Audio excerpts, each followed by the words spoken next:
ठीक है, फोर्सेस को हम 2-3 कैटेगरी में डिवाइड कर सकते हैं। कौन कौन सी कैटेगरी में? देखो, पहला जो है हम बोलते हैं उसको ग्रेविटेशनल फोर्स। ओके, दूसरा हम बोलते हैं इलेक्ट्रोमैग्नेटिक फोर्स, और तीसरा हम बोलते हैं gravitational electromagnetic nuclear.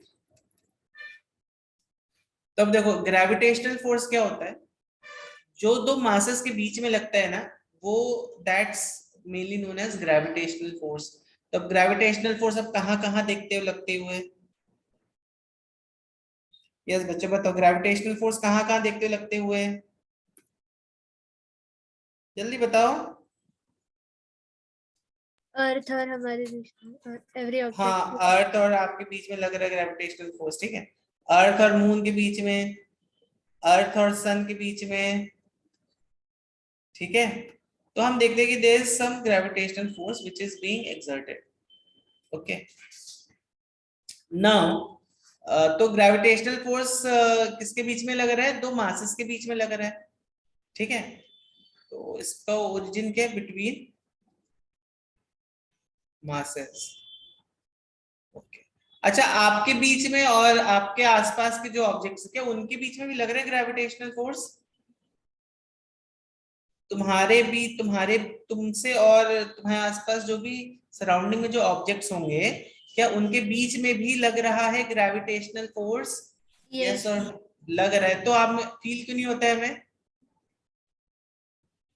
Equal amount में होगा, बैलेंस्ड होगा। नहीं, because gravitational force is a weak force, it's very weak force actually, ठीक है। ग्रेविटेशनल फोर्स कैसा होता है? It's a very very weak force. Okay, और दूसरा क्या है इसकी एक property? Gravitational force is a long range force. ये सब नाम से आपको समझ में आ रहा होगा, ठीक है। समझ में आ रही है बात कि नहीं आ रही है? समझ में आ रही है बात बच्चों? यस नो बोलिए कुछ। यस। ओके, फिर आता है अपने पास लॉन्ग रेंज फोर्स। का मतलब क्या हुआ?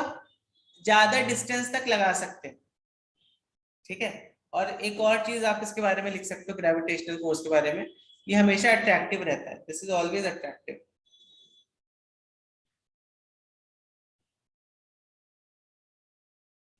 ठीक है, ग्रेविटेशनल फोर्स कैसा है? It is always attractive in nature, ये हमेशा दो मासेस को अट्रैक्ट करेगा अपनी तरफ, करेगा। आप देखते हो ना, earth is attracting moon, sun is attracting earth, ठीक है।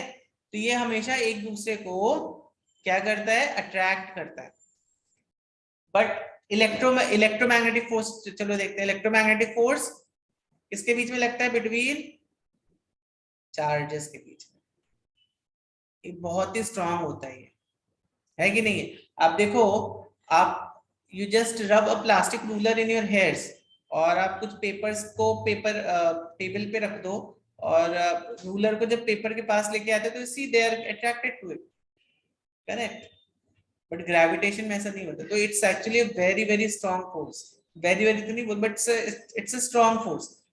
इनफैक्ट ऐसा इट्स ऑलमोस्ट 10⁻25 से भी ज्यादा रहेगा, शायद से 20 और 26 यही नंबर है आसपास। इसके आसपास इतने times it is stronger than gravitational force. समझ में आ रहा है आपको? इतने टाइम्स इट इज स्ट्रॉन्गर, तो आप समझ लो कितना ज्यादा स्ट्रॉन्ग फोर्स है इलेक्ट्रोमैग्नेटिक फोर्स। मतलब अगर आप दो इलेक्ट्रॉन्स की बात कर रहे हो, उसमें अगर रिपल्शन हो रहा है, तो यहाँ पे तुम्हें ग्रेविटेशनल फोर्स कंसीडर करना ही नहीं है।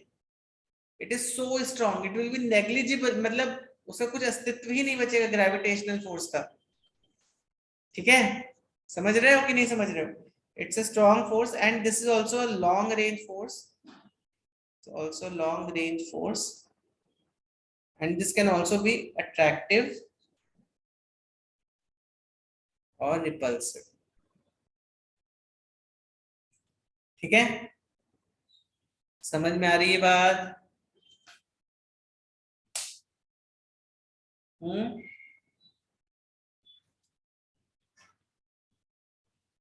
तो आपने देखा होगा इलेक्ट्रोमैग्नेटिक फोर्सेस चार्जेस में अट्रैक्शन भी होता है, positive positive will repel, positive negative will attract ना। समझ में आ रही बात बच्चों की नहीं? Yes sir. Okay, then we have nuclear forces. Nuclear force अब देखो कहाँ पे लगता है। अब आप देखो न्यूक्लियस जो होता है हमारा, ठीक है, जो न्यूक्लियस होता है वहां पे दो प्रोटॉन्स जो हैं एक दूसरे को रिपेल नहीं कर रहे बट अट्रैक्ट कर रहे हैं। यू सी दैट और नॉट? न्यूक्लियस में क्या हो रहा है, इनफैक्ट न्यूट्रॉन न्यूट्रॉन एक दूसरे को अट्रैक्ट कर रहे हैं, प्रोटॉन प्रोटॉन एक दूसरे को अट्रैक्ट कर रहे हैं। तो ऐसा क्यों हो गया? प्रोटॉन प्रोटॉन तो रिपेल करने चाहिए, न्यूक्लियस में ऐसा क्या हो जाता है कि वो एक दूसरे को अट्रैक्ट करने लगते हैं। यस, तो ऐसा ऑब्जर्व किया गया है कि अगर दो प्रोटॉन बहुत पास पास लेके आ जाओगे, कितना पास लेके आ जाओगे? फेम्टोमीटर की दूरी पर। फेम्टोमीटर मींस सर 10⁻⁵ हाँ इतने पास ले आओगे, ठीक है। तो दो प्रोटॉन को आप इतनी पास ले आओगे, दो न्यूट्रॉन को इतनी पास लेके आ जाओगे, तो they will start attracting each other, ठीक है, करेक्ट। तो न्यूक्लियर फोर्स किसमें लग रहा है? प्रोटॉन्स एंड न्यूट्रॉन्स में लग रहा है।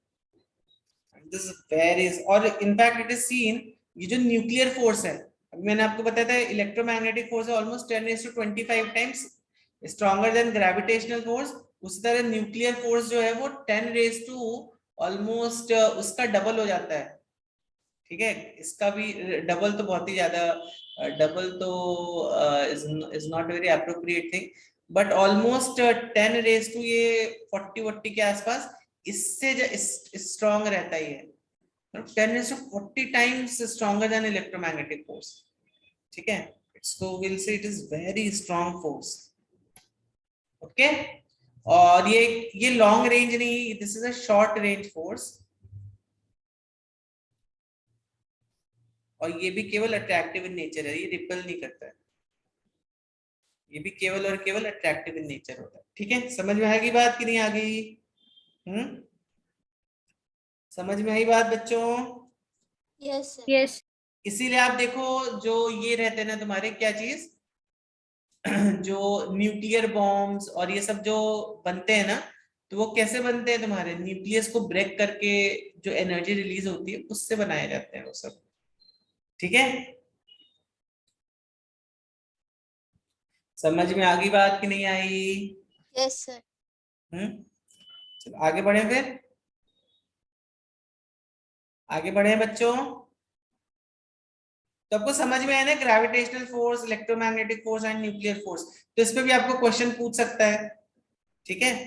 सर शॉर्ट रेंज मतलब क्या है? शॉर्ट रेंज मतलब जब ये पास पास में होंगे तभी एक दूसरे को ये अट्रैक्ट करेंगे, अदरवाइज ज्यादा डिस्टेंस कर दोगे then proton and proton will start repelling each other. Okay sir.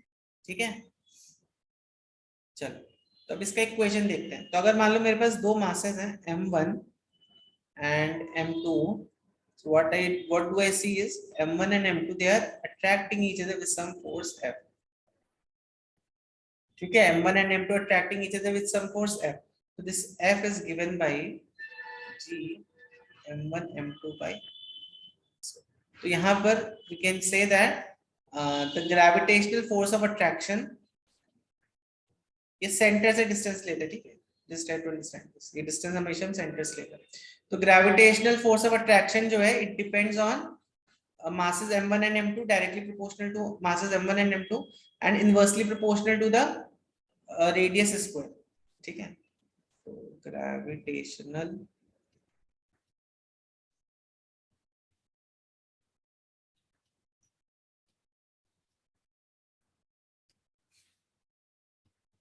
मतलब मासेस बढ़ाओगे तो क्या होगा, फोर्स बढ़ेगा। और अगर आप रेडियस को इसको क्या बोलते हैं, इसको अगर आप रेडियस दोनों के बीच के डिस्टेंस को इंक्रीज करोगे तो फोर्स डिक्रीज होगा, and inversely proportional to square of distance. समझ में आई बात? सिंपल सा स्टेटमेंट है, टू डिस्टेंस बिटवीन देम, ठीक है। नाउ बच्चों ये जो g की जो वैल्यू होगी, g की वैल्यू होती है 6.67 into 10 raised to minus 11। Unit बताओ इसका क्या होगा, जल्दी से बताओ यूनिट कितना होगा। Sir R is radius। बना सकते हो, देखो फोर्स का यूनिट कितना होता है बताओ मुझे, फोर्स का यूनिट क्या होगा।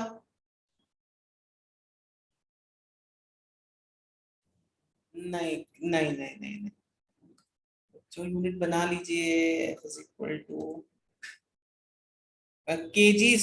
हाँ सूर्य आपने सही है, बट उसमें स्क्वायर का टर्म ऐड कर दो। F is equal to G m1 m2 by R square. तो F का यूनिट क्या होगा, F का यूनिट हो जाएगा न्यूटन। m1 m2 का यूनिट कितना हो जाएगा, दिस विल बी kg का whole square, this will be metre का होल स्क्वायर। ठीक है, so this is Yes, going sir. correct, so this is going to be Newton into meter square upon kg square। ये आगे कि नहीं आगे,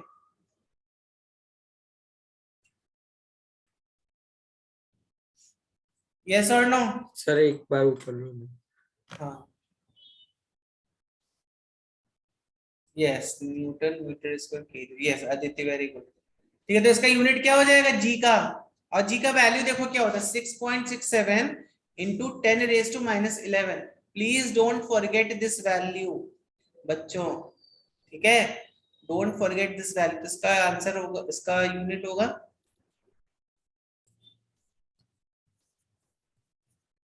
तभी समझा ना यूनिट कैसे बनाते हैं बच्चों, न्यूटन। देखो फोर्स का यूनिट कितना हो गया, मैं फिर से बता देता हूँ। फोर्स का यूनिट हो गया न्यूटन, इसका यूनिट हो गया केजी स्क्वायर, इसका यूनिट हो गया मीटर स्क्वायर। तो newton into metre square upon KG square. ठीक है, this is the unit.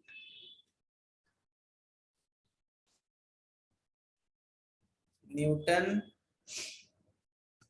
Newton into metre square upon, ठीक है, this is our G, capital G. Okay, yes और नो, समझा। सर चलिए, ये G क्या है? जी को बोलते हैं, बता रहा हूँ जी को। देखो जब भी फिजिक्स में, मैंने आपको ये पहले भी बता चुका हूँ ये चीज, आप मैथ्स में भी जो प्रोपोर्शंस और ये सब करते हो, अगर मैं आपको ऐसा बोलता हूँ A is proportional to B and A is also proportional to C, तो आप इसको कैसे लिख सकते हो, A is proportional to B into C. और जब ये प्रोपोर्शनैलिटी साइन हटता है तो यहाँ पर एक कांस्टेंट आ जाता है, कांस्टेंट टाइम्स बी इंटू सी। समझ में आई बात कि नहीं आई। यस। तो यहाँ पर मैंने जो ग्रेविटेशनल फोर्स है वो किस पे डिपेंड कर रहा है, जिसे ग्रेविटेशनल फोर्स जो है it is directly proportional to product of masses m1 and m2। ठीक है, मतलब एक मास को बढ़ा दोगे तो ऑब्वियसली ग्रेविटेशनल फोर्स बढ़ जाएगा ना, है कि नहीं है। सन का मास देखो बहुत ज्यादा है, तो सन का ग्रेविटेशनल फोर्स भी ज्यादा है। ओके, और it is inversely proportional to distance between these two masses, square of the distance between these two masses। तो इसको जब कंबाइन करोगे तो क्या लिखोगे, F is directly proportional to m1 m2 by r square। और जब ये प्रोपोर्शनैलिटी साइन हटाते हैं तो क्या आ जाता है, एक कांस्टेंट आ जाता है जिसको हम बोलते हैं g, and this is a very very special constant.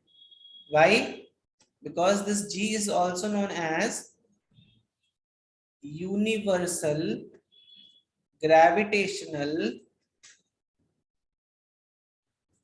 constant। ठीक है, G is known as universal gravitational constant। समझ में आई बात की नहीं आई। तब इसको यूनिवर्सल ग्रेविटेशनल कांस्टेंट क्यों बोलते हैं बच्चों, देखो कुछ कांस्टेंट ऐसे होते हैं जो कि अर्थ पे ही वैलिड है। Why we say it universal gravitational constant, there are certain constant which are valid only on earth। Can you give me some examples, on the surface of earth rather, let's say acceleration due to gravity 9.8 meter per second square, ये केवल अर्थ पे ही valid है ना, है कि नहीं है। Yes. और कोई ऐसा एक कांस्टेंट बताओ, या अगर मैं बताओ,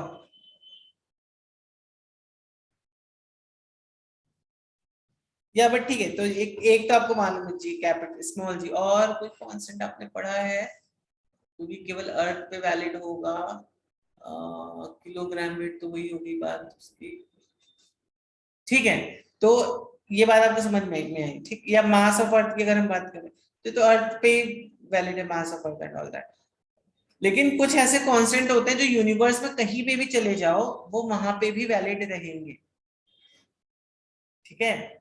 यूनिवर्स में किसी भी पॉइंट पे चले जाओ, जैसे और मैं कांस्टेंट आपको बता सकता हूँ, हम लोगों ने अभी हीट किया था, उसमें आया था स्पेसिफिक हीट कैपेसिटी सी, ठीक है। तो वो अर्थ पे बोल लो, या अगर आप किसी और प्लेनेट पे जाते हो सकता है सी का वैल्यू चेंज हो जाए, स्पेसिफिक हीट कैपेसिटी, ठीक है। तो ऐसे कुछ कांस्टेंट है जो केवल और केवल अर्थ के लिए ही वैलिड होते हैं, और कुछ ऐसे कांस्टेंट है जो यूनिवर्स में कहीं पे भी चले जाओ वहां पर वो कांस्टेंट वैलिड रहेंगे। जैसे one of the example is universal gravitational constant जी। एक और एग्जांपल आप देख सकते हो उसका, one that is Planck's constant H, Planck's constant H, ठीक। फिर स्पीड ऑफ लाइट भी यूनिवर्स में कहीं पे भी चले जाओ स्पीड ऑफ लाइट कभी भी चेंज नहीं होती है, ठीक। तो ये कुछ ऐसे कांस्टेंट है जो केवल और केवल जो यूनिवर्सली कहीं पे भी वैलिड रहेंगे। Mass of electron, charge on electron, mass of proton, mass of neutron, ये सब कांस्टेंट भी कुछ ऐसे जो यूनिवर्स में कहीं पे भी चले जाओ ये हमेशा ट्रू रहेगा, ये वैल्यू चेंज नहीं होने वाली, ठीक है। तब देखो यहाँ से g का जो वैल्यू है बच्चों कितना कम है, 6.67 इंटू 10⁻⁻11। मतलब अगर मैं दो मासेस को रखता हूं 1 मीटर की दूरी पे, 1 kg के दो मासेस को रखता हूँ 1 मीटर की दूरी पे, तो देखो फोर्स कितना लगेगा। Force obviously this is attractive force. Attractive force हम कैसे बनाते हैं, ये अलग जो भी मास है इसको खींच रहा है तो we show an arrow like this, और ये वाला मास इसको खींच रहा है और ये वाला मास इसको खींच रहा है, to every action is equal and opposite reaction, ठीक है। तो अट्रैक्टिव फोर्स हम ऐसे दिखाते हैं, ओके। समझी बात कि नहीं समझी सब बच्चों को? Yes sir.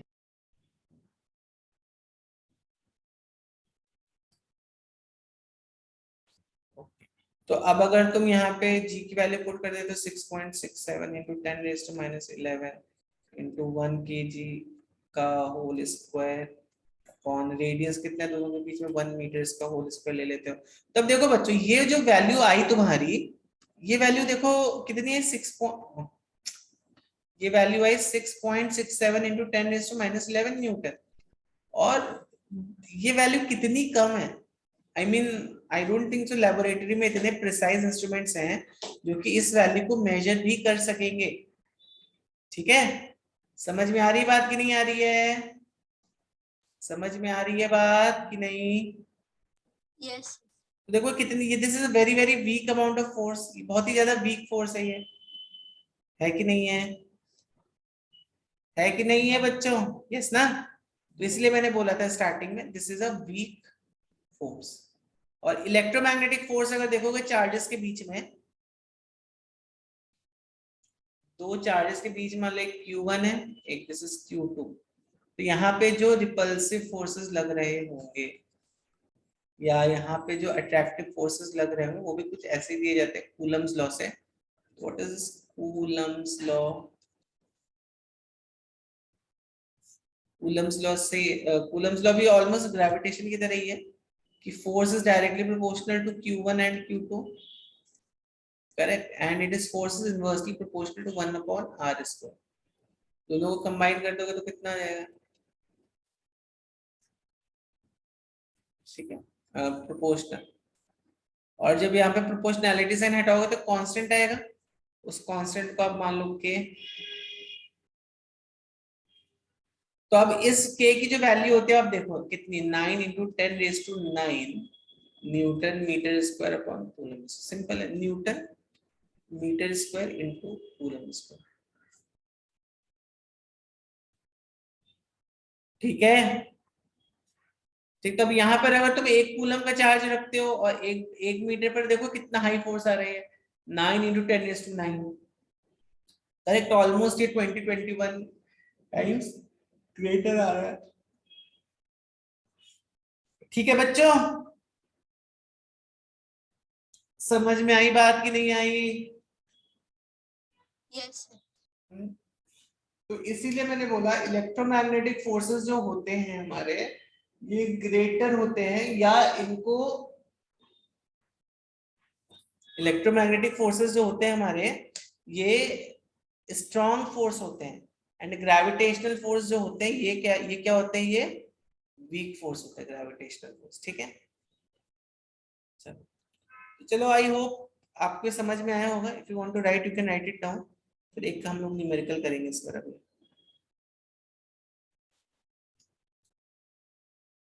अब अगर मैं आपको बोलूं इफ मासेस आर डबल्ड, मतलब दोनों मास मैंने क्या कर दिए? डबल कर दिए। And distance is half by what amount? What will this gravitational force change? सोचो और मुझे आंसर चैट में बताओ, बोलना मत कोई भी। हाँ,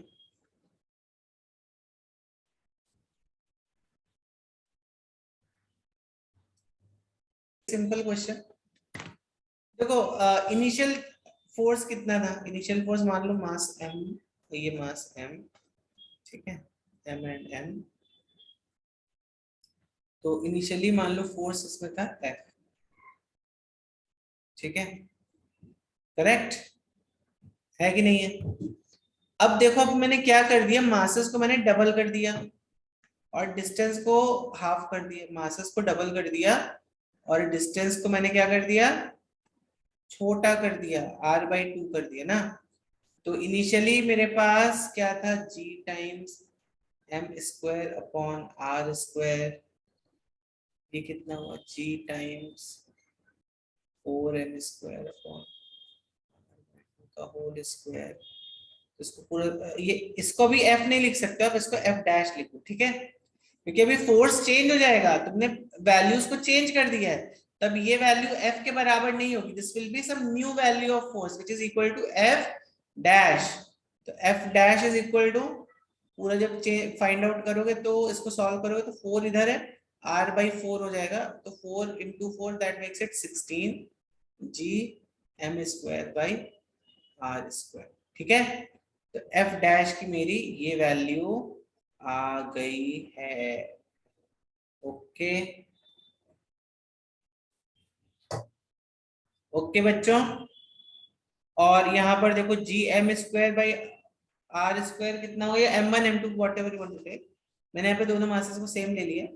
तो अभी G m²/r², this is equal to f, ठीक है।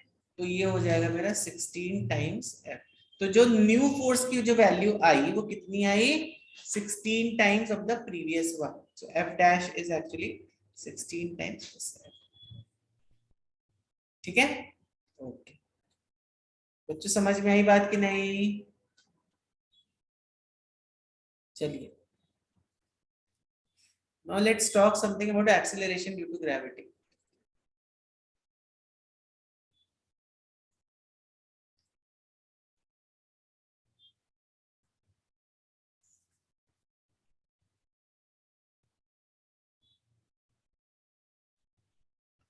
ओके, तो एक्सीलरेशन ड्यू टू ग्रेविटी देखो क्या होता है। हमें मालूम है, हम सबको मालूम है कि जब भी हम अर्थ के ऊपर ऐसे खड़े रहते हैं, जब भी हम अर्थ के ऊपर ऐसे, earth is pulling us with some force, है कि नहीं है? बताओ बच्चों, अर्थ हम सबको एक फोर्स से पुल कर रही है कि नहीं?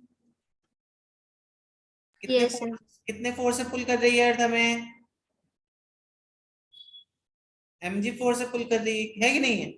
We have seen this in fourth chapter कि अर्थ हम सबको mg के फोर्स से नीचे की तरफ पुल कर रही है, this is centre part of the earth, ठीक। तो अब देखो यहाँ पे अगर मैं ऐसा सोचूं कि भाई ये इस पॉइंट को अर्थ अपनी तरफ खींच रही है और ये पॉइंट अर्थ को अपनी तरफ खींच रहा होगा, ठीक है। तो दोनों के बीच में डिस्टेंस कितना है almost, this is radius of अर्थ, कितना है बच्चों, दिस इज रेडियस ऑफ अर्थ। तो अगर मैं इसको बोले तो ये m है, दिस इज me क्या है, तो यहाँ पे मैं लिखता हूँ वेरिएबल्स का मतलब me is mass of earth, re is radius of earth, ठीक है। तो me is mass of earth, re is radius of earth, ठीक है। तो यहाँ पे जब तुम ये अपना ग्रेविटेशनल का ये जो इक्वेशन है, ये वाला इक्वेशन जो हमने एकदम स्टार्टिंग में देखी थी ना, इसको एक कहाँ की इक्वेशन अपनी, या दिस वन, इसको थोड़ा हाईलाइट कर देता हूँ, ठीक है। तो this is gravitational force, gravitational force is given by this equation. तो ये जो ग्रेविटेशनल फोर्स का जो इक्वेशन है, अगर मैं इसको इसके टर्म्स में लिखूं, Fg m1 m2 by r square, I hope ये इक्वेशन सबको याद हो गया होगा बच्चों, ये इक्वेशन आप सबको याद हो गया कि नहीं याद हो गया, Fg m1 m2 by r square, yes sir हो गया। याद हो गया ना। ये इक्वेशन बहुत सिंपल सा इक्वेशन है, ठीक है। दो मासेस, r इज what distance between these two masses, तो ये मास, एक मास कितना है यहाँ पे m, दूसरा मास कितना है, मास ऑफ अर्थ, ठीक है। What is distance between these two masses, it is radius of earth, ठीक है। तो यहाँ पे जब तुम यहाँ पे वैल्यूज पुट करोगे, g m mass of earth upon radius of earth इसका होल स्क्वायर, ठीक है। तो और इसको तुम किससे कंपेयर कर दो, इसको तुम जब mg से कंपेयर कर दोगे, क्योंकि यही तो वो फोर्स है, अर्थ जितने फोर्स से खींच रहे हैं उसी फोर्स को तो हमने बोला था यहाँ पे mg, करेक्ट ना। तो यहाँ पे क्या मैं ये बोल सकता हूँ, g की जो वैल्यू होगी it will be g me upon re square, होगी कि नहीं होगी,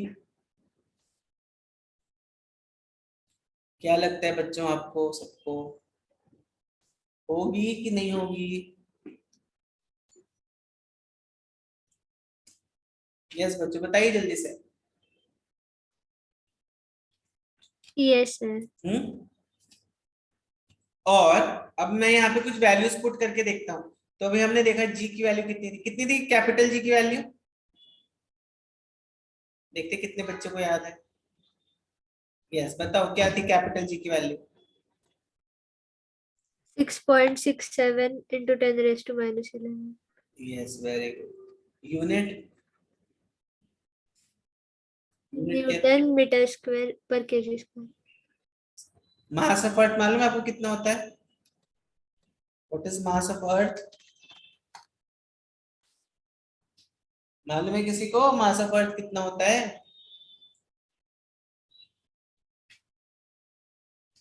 नहीं मालूम है, चलो देखते हैं मास ऑफ अर्थ कितना होता है। तो मास ऑफ अर्थ होता है 6 into 10 raised to 24 kg, correct. और रेडियस ऑफ अर्थ कितना होता है, रेडियस ऑफ अर्थ कितना होता है,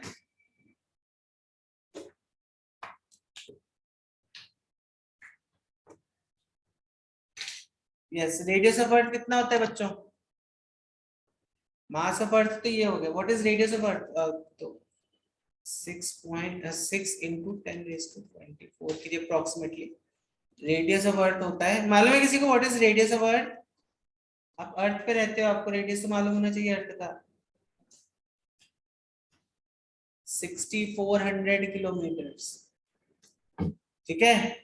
तो मास of earth is 6 into 10 raised to 24 kg, radius of earth is 6400 kilometres, okay.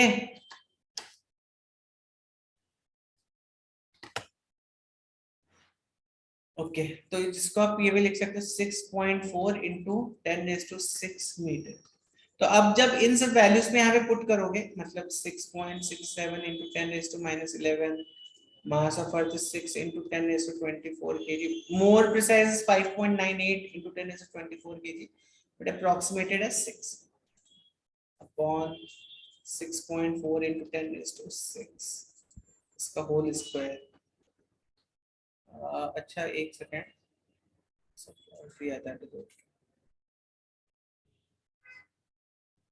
ठीक है।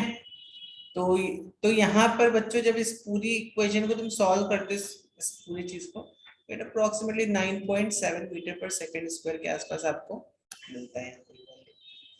ओके, तो जो जी का जो वैल्यू है एक्सीलरेशन ड्यू टू ग्रेविटी का, it is given as 9.7 metre per second square. इतनी बात सब बच्चों को समझ में आ गई है? Yes sir. तो जी देखो, जी कांस्टेंट, ये कहां पर है? सरफेस ऑफ अर्थ। ये जो इक्वेशन है ये कहां पे वैलिड है? This only valid at surface of earth. ठीक है, तो जल्दी से इसको लिख लो और फिर हम इस पर थोड़ा सा डिस्कशन और करेंगे इसके आगे। I think acceleration due to gravity सबको लिखना था। Yes,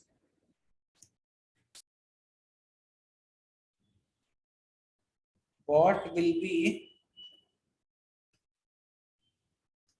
the value of acceleration due to gravity at a height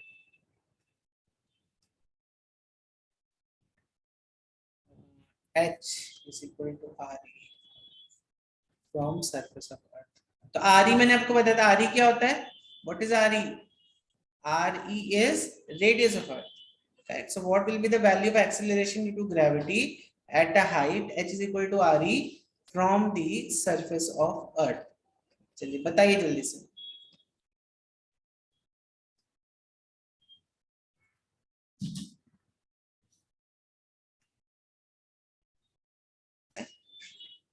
बच्चों पहले क्वेश्चन अच्छे से समझो, क्या बोल क्या रहे हो। ये तुम्हारी अर्थ होगी, ठीक है। जब तुम h हाइट पर गए, मतलब जब तुम यहां पर हो, this h is equal to re के बराबर, तो इस पॉइंट पे g की वैल्यू क्या हो जाएगी वो आपको बतानी है। समझ में आई बात कि नहीं आई? इस पॉइंट पे बतानी है g की वैल्यू वो तुम्हें, एक्सीलरेशन ड्यू टू ग्रेविटी वाली।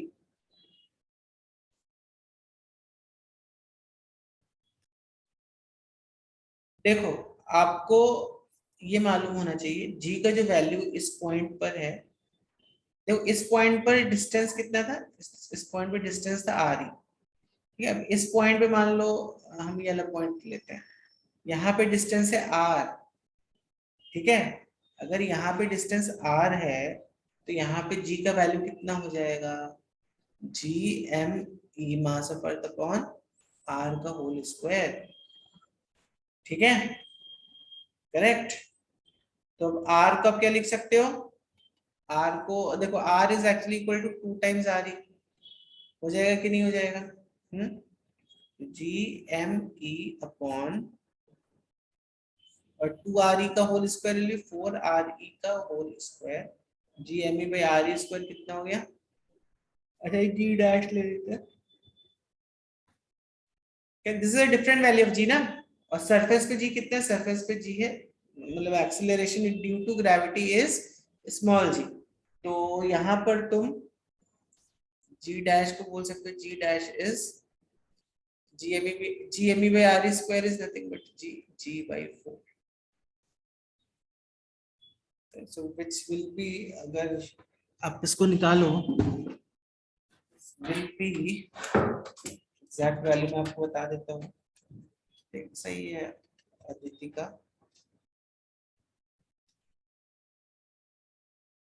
तो 2.45 के आसपास अप्रोक्सीमेटली है। ठीक है, मुझे किसने तो भेजा भी था। हाँ यस,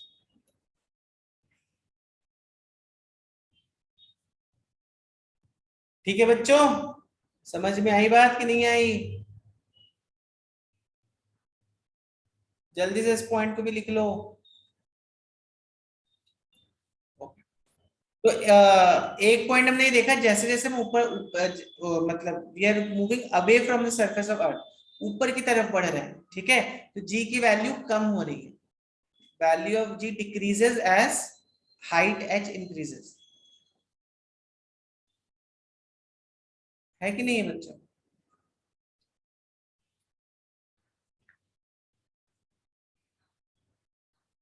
ठीक है ना, हमने ये वी हैव सीन दिस। इसके बाद अगर आप डेप्थ पे जाओगे, डेप्थ मतलब अभी अर्थ के अंदर जब तुम जाओगे तब क्या होगा वैल्यू ऑफ जी को? इट शुड इंक्रीज और इट शुड डिक्रीज, बताओ जल्दी से। जैसे तुम इस अर्थ की अंदर चले गए वैसे क्या होगा बताओ? इट शुड इंक्रीज और इट शुड डिक्रीज।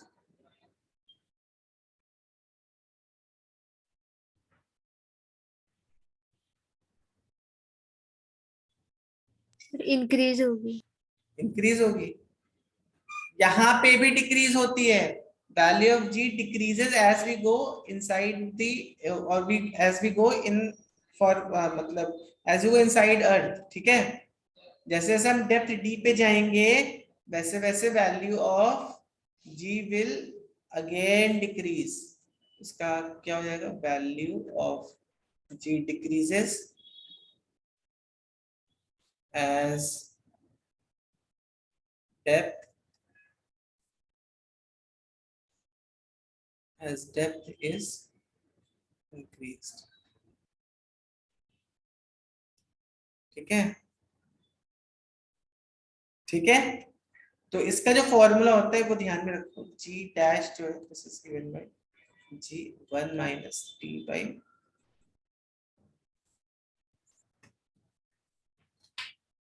ठीक है, समझ में आ गई बात? और कभी वो ऊपर वाला इक्वेशन इसके लिए नहीं है ना? नहीं नहीं, ये किसके लिए, फॉर डेप्थ, यहाँ पे डी क्या है, डेप्थ, एट अ डेप्थ, ठीक है, तो डी यहाँ पे डेप्थ है, आर ई क्या है, रेडियस है, रेडियस ऑफ अर्थ,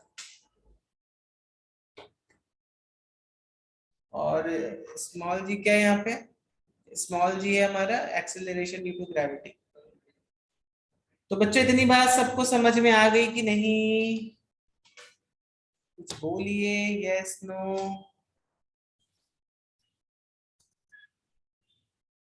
चलो इस फॉर्मूले को लिख लो हाँ जल्दी से, और मुझे बताओ कि at D at D equals to R E by 2 पे न्यू वैल्यू ऑफ जी,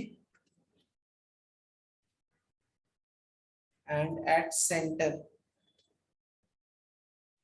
जी, यहाँ पर एक्सीलरेशन ड्यू टू ग्रेविटी, ठीक है, G is acceleration due to gravity. जल्दी से मुझे चैट में बताओ, ये पहले लिख लेना इसको, और उसके बाद एक क्वेश्चन जो है इसको सॉल्व करना, बताओ मुझे न्यू वैल्यू ऑफ जी जो है एट, तो ये पहला पार्ट है इसका, दूसरा पार्ट है, ठीक है, तो जल्दी से चैट में बताओ मुझे। Equations and all are very simple to follow actually. तो यहाँ पे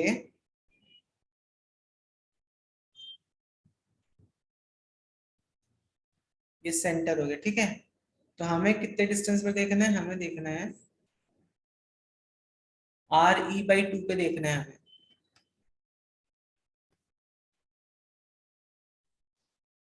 ठीक है, हमें आर ई बाई 2 पे new value of G find out करनी है।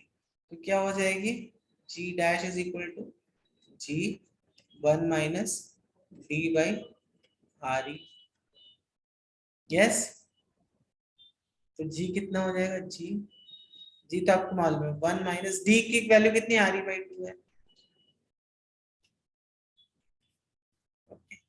ठीक है। नाउ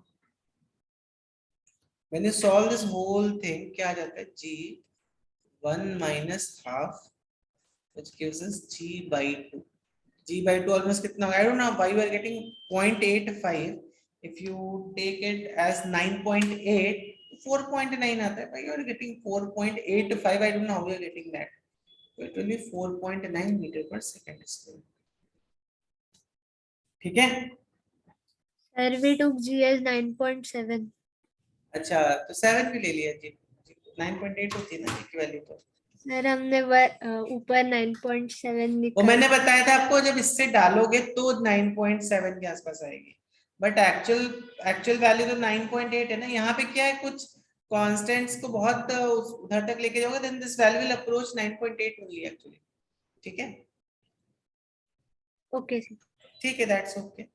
और बच्चों, जब मेरा यहाँ पर इस फॉर्मूले में d की वैल्यू रेडियस ऑफ अर्थ मतलब सेंटर पे पहुंची, मतलब क्या हो गया, अभी डेप्थ कितनी हो गई, सपोज मैं आपको बोल रहा हूँ मैं सेंटर ऑफ अर्थ पे पहुंच गया अभी, that means depth is how much, radius of earth, that's the depth ना।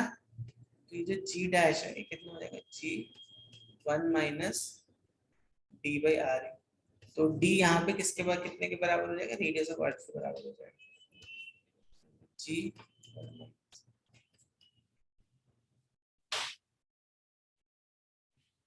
0।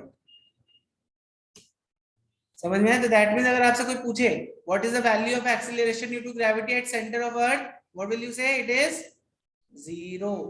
ठीक है, समझ में आ गई बात सब बच्चों को? Yes sir. Yes sir. तो आई थिंक आज हम लोग यहीं पे एंड करेंगे, और इसको जल्दी से लिख लीजिए। आपका 245 तक ही होता है ना? यस यस, ठीक है, तो जल्दी से लिख लो, और अगर किसी को कुछ डाउट है तो पूछ लो। नेक्स्ट क्लास में will continue from this point onwards.